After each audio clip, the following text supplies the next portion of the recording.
We shall now continue the general debate. I give the floor to His Excellency Youssef bin Al-Alawi bin Abdullah, Minister of the State for Foreign Affairs of Oman.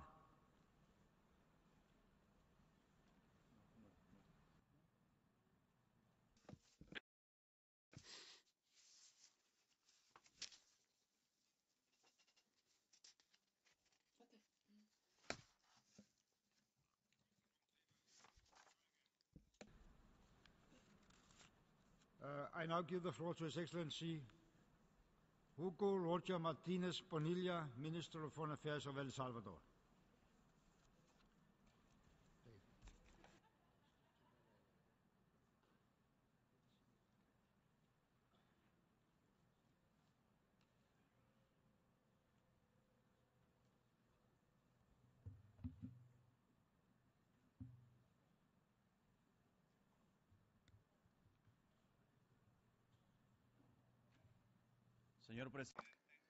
Mr. President, distinguished heads of delegations, ladies and gentlemen, it is an honor to address you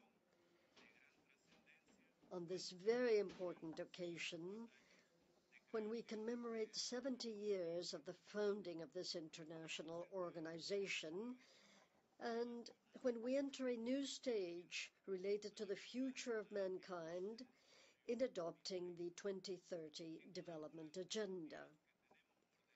There is no doubt that the challenges that lie ahead are enormous, and that is why we need an organization that is increasingly more democratic, participatory, and effective, and we must move forward in reforming the organization, the reforms that are still pending. We must work with renewed vigor on this task, especially as it pertains to the Security Council. The adoption of the new development agenda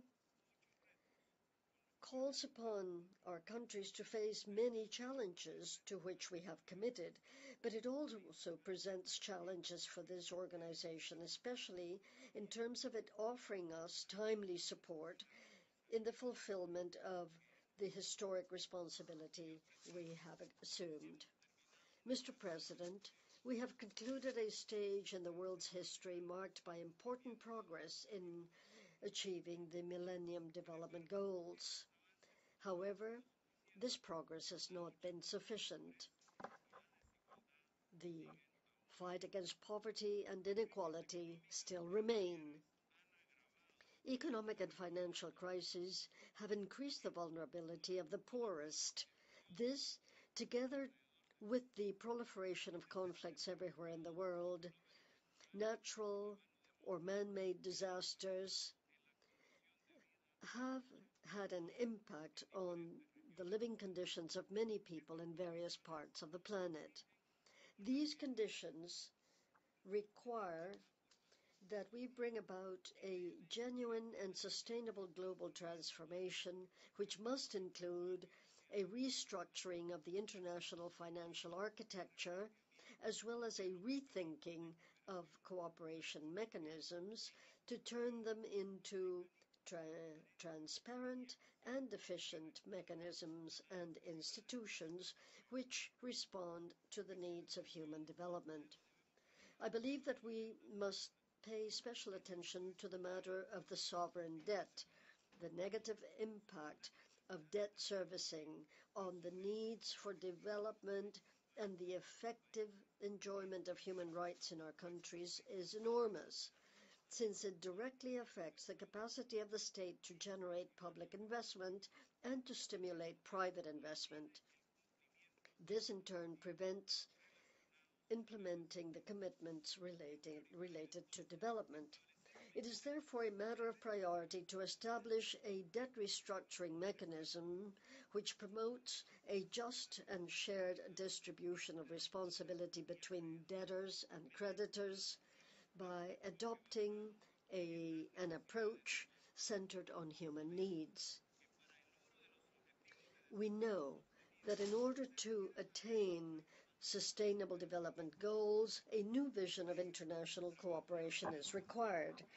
We must work toward achieving a change in the current structure of financing for development, and we must strengthen South-South cooperation without delay. Mr. President, my country recognizes the importance of the fact that in the text adopted by the Development Summit, migrants are mentioned as a vulnerable group, as well as their undoubted contribution to the sustainable development of the countries in which they live. El Salvador insists on the need that the international community, organizations involved with migration, the defense of migrant persons and human rights in general, but in particular the United Nations, should face the challenge with courage and guide the actions of their agencies, resources, and programs to strengthening cooperation initiatives in the area of international migration in all its facets. Given the different migration crises we face, we should not lose sight of the fact that these are human beings to whom we should guarantee and provide their rights and development.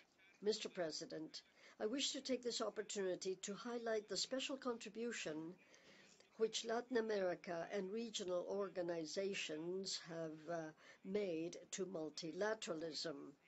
Their valuable proposals and initiatives have contributed to promoting and making progress on very important topics on the international agenda, such as migration, environment, disarmament, human rights, gender empowerment and equality, sustainable development, among others. All of these efforts, which we undertake as a region, have been extremely valuable in promoting the multilateral agenda, and they have been aimed at strengthening solidarity and cooperation among the peoples of the world.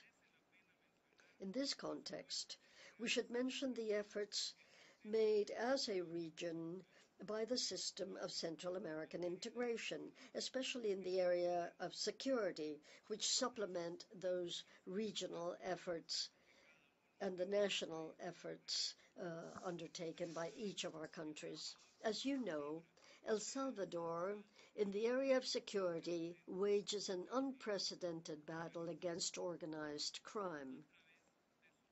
Through its plan El Salvador Seguro, which, together with the Central American Security Strategy, includes four main components: crime prevention, crime prosecution, rehabilitation, reinsertion, and of course the strengthening of institutions that fight crime. We are committing a major part of our national resources to this effort, but the size of the challenge makes us come to the international community to request its support and solidarity so that we may win this good battle against criminal groups which threaten the peace of our families. Mr. President, furthermore, and with regard to the global problem of drugs, I wish to emphasize the special session of the United Nations General Assembly on Drugs, which will take place in April next year in this hall. The special session 2016 will give us an opportunity to revitalize the dialogue and an exchange of good experiences for the purpose of assessing what has been achieved in complying with international obligations in the area of combating drugs, and also the work that we must do to meet the challenges globally.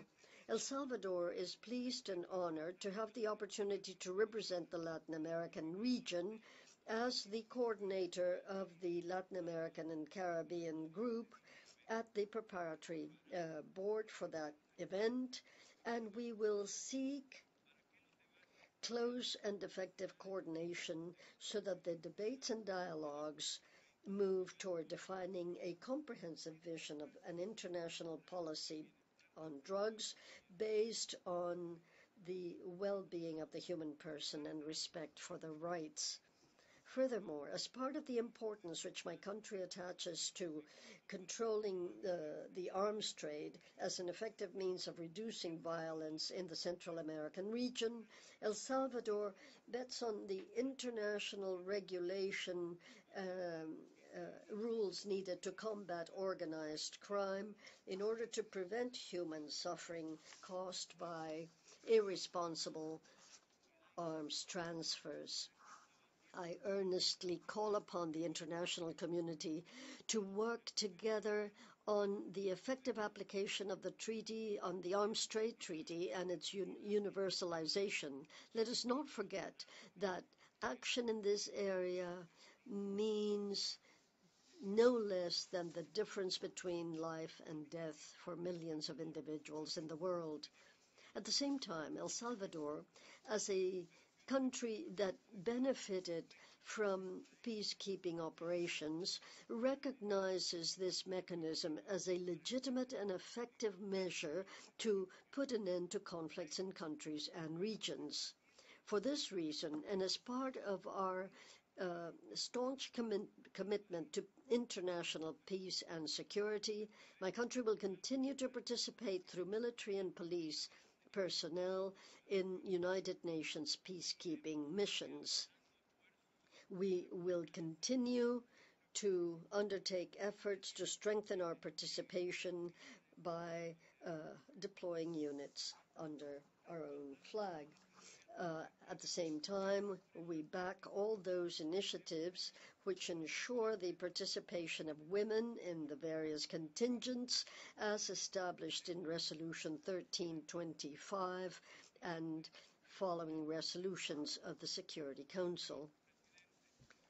Mr. President, distinguished ladies and gentlemen, in conclusion, I wish to remind the purposes and principles of the United Nations Charter. We must be aware of the fact that they remain in force and must be respected by all member states in the process of change we have begun. In this context, we should also mention the process of détente which has begun between Cuba and the United States. A process which has had a positive impact not only on the relations of both countries but also in the continent as a whole. El Salvador is pleased with the resumption of diplomatic relations between Cuba and the United States of America and trusts that in that favorable climate, the will expressed to lift the economic, trade, and financial embargo against Cuba will become a reality as soon as possible. I am convinced that with a will and efforts, we can all build an international order based on promoting peace and security, sustainable development, the protection of human rights, poverty eradication, and the reduction of inequality. El Salvador stands ready to face this challenge and committed to working to that end. Thank you.